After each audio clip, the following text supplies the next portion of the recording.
सस्नोभा नूर को गोद में उठा के कहती है, बिल्कुल सही बात, हम लोग तो नूर को भूल ही गए थे।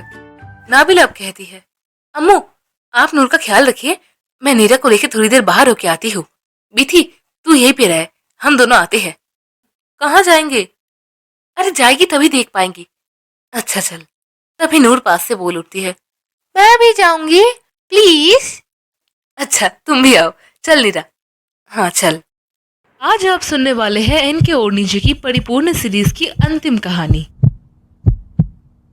उस तरफ बिस्तर पे लेटे हुए हैं नीरव जी और बिस्तर के पास चेयर पे बैठी है मिसेस नासिफा। पूरे रूम को जैसे एक शांति निगल रही है।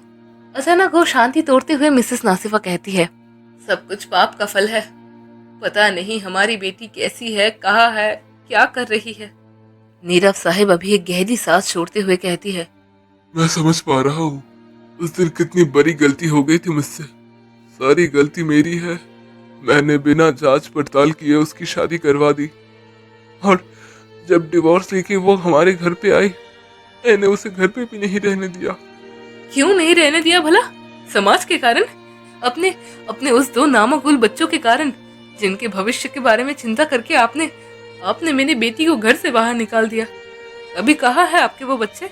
आपकी बेटी तो आपके इज्जत के बारे में ना सोच के शादी के दिन ही घर से भाग गई और फिर लौट के भी नहीं आई। एक बार फोन भी नहीं करती है वो। और आपका बेटा कहाँ है वो? अचानक तो एक दिन शादी करके आया था और फिर कहता है आप लोगों के साथ रहना पॉसिबल नहीं है अम्मी, और अलग हो गया बीवी को लेकर। अभी है हम दोनों, हमारे अलावा यहाँ पे है ही कौन? कोई आता है खबर लेने के लिए? हम दोनों सिर्फ घुट रहे हैं। हम मर भी जाएंगे तभी भी कोई नहीं आएगा। समाज की दुहाई दी थी आपने, कहाँ है अभी आपका समाज? अपने बाकी दो बच्चों के भविष्य के बारे में सोचते रहे और मेरी बेटी को भूल ही गए आप। उसे जब सबसे ज्यादा हमारी जरूरत थी हम नहीं थे उसके पास। अभी अभी है आपके वो समाज, आपके वो दोनों बच्चे कहाँ गए सब? नीरज साहब मिसेस नासिफा की तरफ देखते हैं। उनके करवे शब्दों के पीछे छुपी है उनके आंखों के आंसू।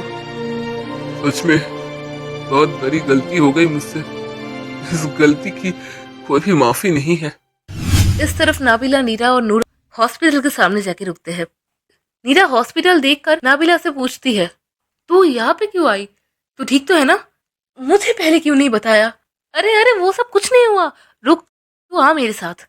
अरे आ तो सही। नाबिला अभी एक डॉक्टर के चेम्बर के सामने रुकती है।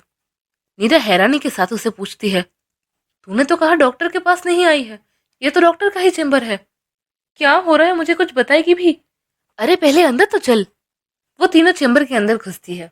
अंदर जाते ही नीरा एक नौजवान को देखती है।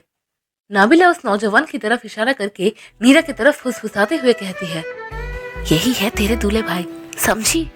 नीरा नाबिला की तरफ गुस्से से कहती है, पहले नहीं बता सकती थी तेरे होने वाला पति डॉक्टर है और उसी से मिलवाने के लिए लाई है? अरे पहले बता देती तो सरप्राइज कैसे रहता?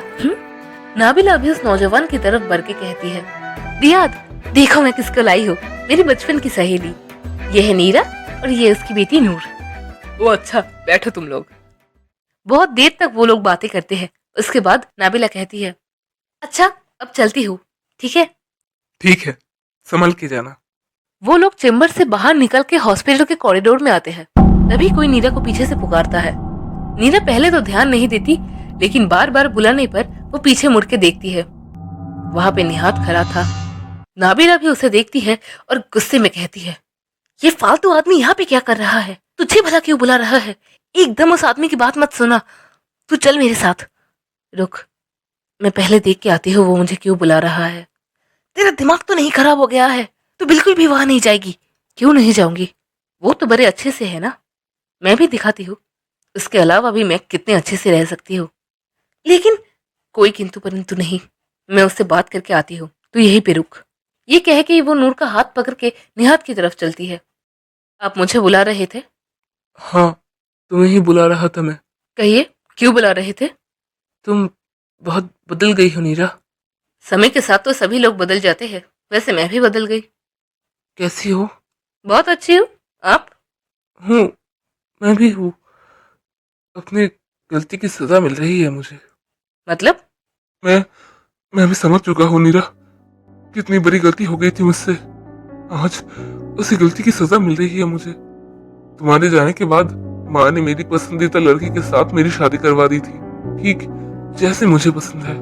लेकिन इंसान का सबसे बड़ा कहना उसका चरित्र होता है, और मैंने उसी चीज को कभी इम्पोर्टेंस नहीं दी। यहाँ में सब कुछ था, बस वो चरित्र नहीं था। हमारी शादी के बाद भी बहुत सारे लड़कों के साथ उसका एक्स्ट्रा मैरिटल अफेयर था।